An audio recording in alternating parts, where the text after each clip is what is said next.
અણહિલ ભરવાડ સાથેની ઘટના મધરાત જામી હતી. ભરૂ પ્રદેશની હરિયાળી ધરતી પર ભરવાડ ગૌપાલકો પોતાના નેસડામાં સંતોષભરી નીંદર માણી રહ્યા હતા. ત્યાં અચાનક રાડ પડી. દોડો દોડો દીપડો ગાયોના વાડામાં પડ્યો. સૌ ઝબકીને જાગ્યા, ડાંગો લઈ દોડ્યા. એમાં એ દીપડો વાડ ઠેકી એક વાસળી ઉપાડી ભાગ્યો. સૌએ જોયો. એ જાય કરતા બધા ભરવાડ વનરાજીમાં પહોંચી જાય છે. એમાં ગોતવો મુશ્કેલ હતો. દીપડાને ગમે તેમ તો એને પૂરો કરવો જોઈશે, નહીંતર રોજ પશુઓને રંજાડશે. સૌએ હોંકારો ભર્યો. સૌ ડાંગો, કટારો, ભાલા લઈ દીપડા પાછળ દોડ્યા જતા હતા. વનનું અંતર વધતું જતું હતું. ત્યાં તો દીપડાનો અવાજ સંભળાયો.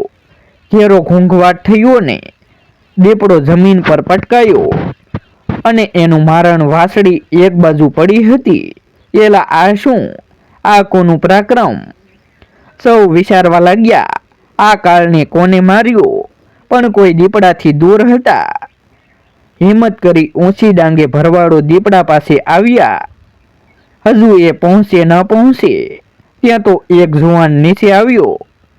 એના હાથમાં તીર, કામઠું અને ભાલા હતા. જુવાનને જોતા જ સૌ બોલી ઉઠ્યા, અરે, આ તો સોખડા ભરૂનો અણહિલ્યો.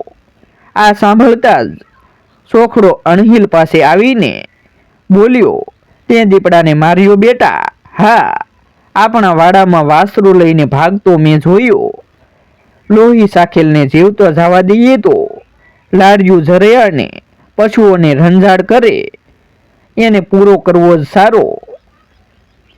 બધા ભેરુઓ બોલી ઉઠ્યા, શાબાશ જુવાન, તે તો એકલે આપણા નેહડાનું નાક રાખ્યું. આ ઉંમરે અમારા નેહડાનો વીર કહેવાય તું. બધાએ કહ્યું, અમે તારું નસીબ ઉજળું ભાંકીએ છીએ. સોખડાએ કહ્યું, ભાઈઓ, તમારા આશીર્વાદ ફળો. બધા નેહડા ભણી જવા લાગ્યા. અણહિલના આ પરાક્રમને બિરદાવવા નેહડામાં ખીર રોટલાનું જમણ રાખ્યું. આજુબાજુના નેહડાના નાતવાળાને પણ આમંત્રણ અપાયું. આમાં જુવાનોના જૂથ પણ હતા. અણહિલનું ખડતલ બદન સૌનું આકર્ષણ બની ગયું. નાનપણથી અણહિલ તેજસ્વી અને સફળ બુદ્ધિ ધરાવતો યુવાન તો હતો જ. આવેલ યુવાનોમાં એ હળિયો મળ્યો અને આવેલ યુવાનોના જાણે દોસ્ત બની ગયો. ઝારના ધીંગા રોટલા અને ગાયોના શેળ કઢા દૂધને માખણ ઘીની રેલમ સેલમ થવા મંડાણી. નેહડામાં જાણે ઠાકરના સોરુઓમાં આનંદ વ્યાપી ગયો. અણહિલે એક જૂથ બનાવ્યું હતું. એમાં ડાંગ, તીર, ભાલા, તલવાર, સરા એ સમયના શસ્ત્રો અને કુસ્તીના દાવોની તાલીમ આપવા માંડી. અણહિલનું આ કાર્ય વૃદ્ધો પણ વખાણતા અને યુવાનો સાંજે આ કાર્યમાં લાગી જતા. સોખડો ભરૂ નાત મુખી જેવો ગણાતો અને નાતમાં એનું માન પણ ઘણું. નેહડામાં કે દૂર ભરવાડુના નેહડાઓમાં પણ કંઈક તોફાન, તરસ્ત કે મન દુઃખ થયું હોય અને બધા સોખડા ભરૂના ઘર ભેગા થતા અને રામ રામ જય ગોપાલના નાદ સાથે ડાયરો ભરાતો અને કસુંબા અને સલુમાના કચ્છ ભરાતા. આનંદથી સોખડો વાત સાંભળતો અને સોખડો ભરૂ જે ન્યાય કરે તે કબૂલ રાખતા ભરવાડ. સોખડા ભરૂને છાતી ગજ ફૂલાતી હતી અને વાત તો ત્યાં થઈ કે દૂર દૂરના નેહડાવાળા અણહિલની ભાઈબંધી કરવા આવે અને નેહડામાં અણહિલ અમારો સરદાર એમ બોલતા જ હોય. અણહિલે ભરૂ ભૂમિમાં જોતજોતામાં 500 દૂધમલિયાનું જૂથ બનાવી લીધું હતું ને એક હાકલ પડતા કાળ સાથે કુસ્તી કરે એવા વીર યોદ્ધાઓ તૈયાર કર્યા. લાલબુંદ શરીરોવાળા આ ખડતલ જુવાનિયાઓના હાથમાં તીર ને તલવારો જ્યારે આવતા ને એક સાથે કૂચ કદમ કરતા ત્યારે ધરતી પણ ધણધણી ઉઠતી. અત્યારે એમને કોઈ દુશ્મન નહોતો, અને હોય તો અને જાગે તોય એમને જોઈને દુશ્મનની છાતી જરૂર બેસી જાય. નેહડા હવે નિશ્ચિત બન્યા હતા. અણહિલના આ પ્રયત્નથી જે નેહડાઓમાં ભળેલા એ શક્તિશાળી બનતા જતા હતા. આથી આ ભરૂ પ્રદેશમાં બીજા નેસડાઓને દ્વેષ જેવું જાગતું હતું. પણ સબકલા કરવા છતાં અણહિલે એવી શેહ પાળી હતી કે ઉપજવા કે જુવાનીઓ સફળ થવા દેતા ન હતા. ભરૂ પ્રદેશ વિશાળ હતો, સાથે સાથે રસાળ પણ. એની ધરતીની સોફેર પથરાયેલ લીલી હરિયાળીએ જાણે લીલવરણો ગાલીચો પાથર્યો હોય એમ લાગતું. ભરૂ પ્રદેશની વસંતમાં એવી ખીલી ઉઠતી કે પશુ અને પશુપાલકોના હૈયા આનંદ મસ્ત બની જતા. આજુબાજુ આવેલા નાના નાના ડુંગરાઓ જાણે લીલવરણી જોગંદરો સમાધિમાં બેઠા હોય એવું લાગતું. 1350 વર્ષ પહેલાનો આ જમાનો હતો.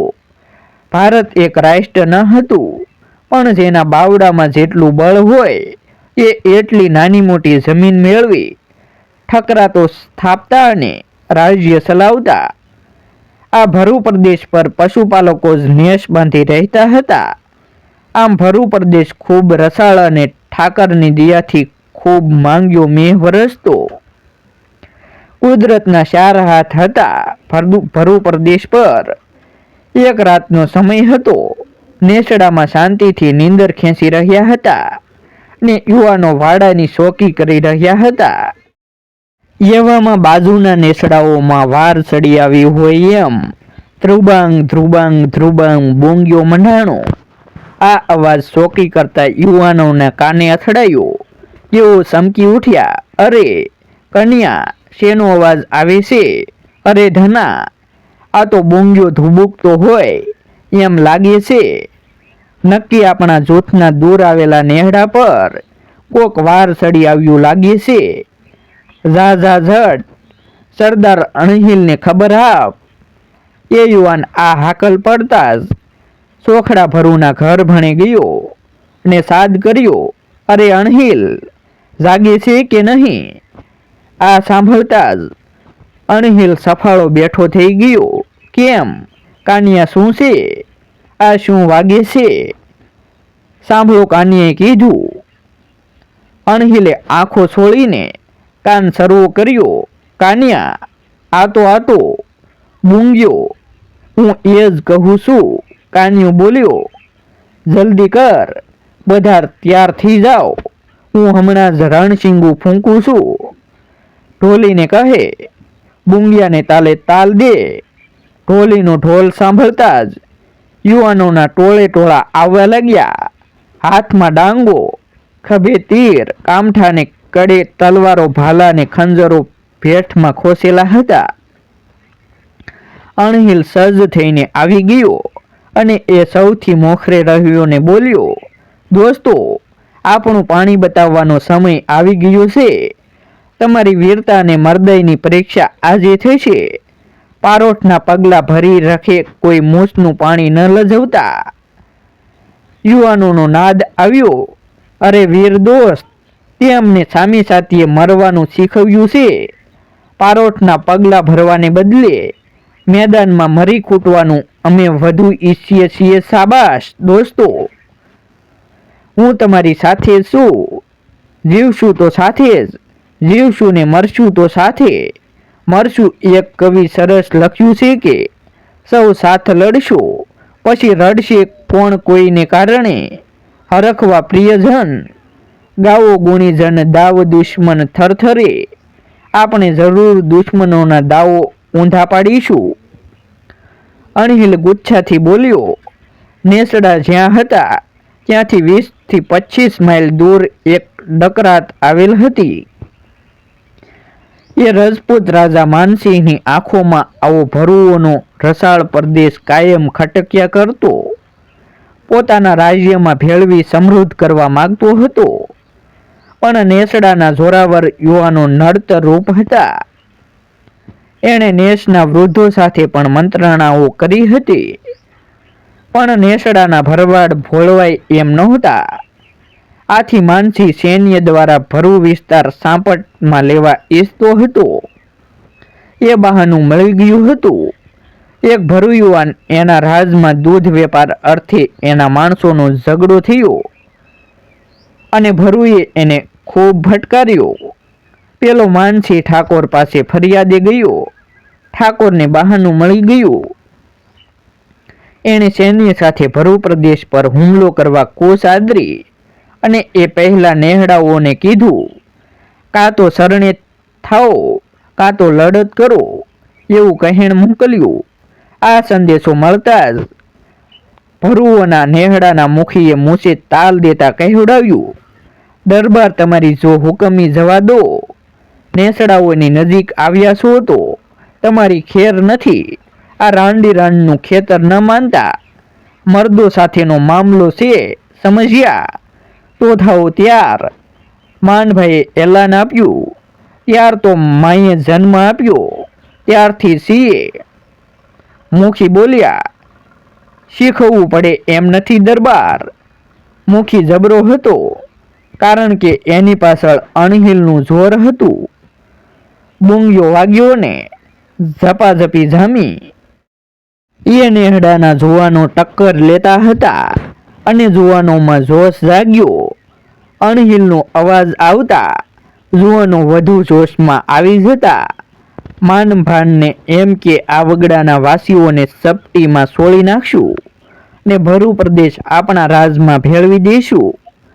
પણ આવતાની સાથે જ અણહિલે અને એના ભડવીર યુવાનોએ એને એવો પહોંચ્યો કે એને ભાગતા ભોં ભારે થઈ પડીને એવો ભાગ્યો કે પાછો વળીને જોઈએ એ બેટા. માનસી ઠાકોરના આ પરાજયે અણહિલ અને અણહિલના સાથીઓની એવી શેહ પડી ગઈ કે ભરૂના નેહડાઓ સામે જોવાની કોઈ હિંમત કરતા નહીં. મિત્રો, તમને જો આ વિડીયો પસંદ આવ્યો હોય તો વિડીયોને લાઈક અને તમારા અન્ય સગા સંબંધી મિત્રો સાથે વિડીયોને શેર કરવાનું ભૂલતા નહીં. અને આવા જ નવા જીવન ઉપયોગી, જીવનમાં કંઈક નવું કરવાની પ્રેરણા મળે એવા વિડીયો જોવા માટે અમારી યુટ્યુબ ચેનલ સાથે બન્યા રહો અને અમારી યુટ્યુબ ચેનલ સબસ્ક્રાઈબ કરો. ફરી મળીશું એક નવી સ્ટોરી સાથે. આભાર. જય હિન્દ, જય ભારત.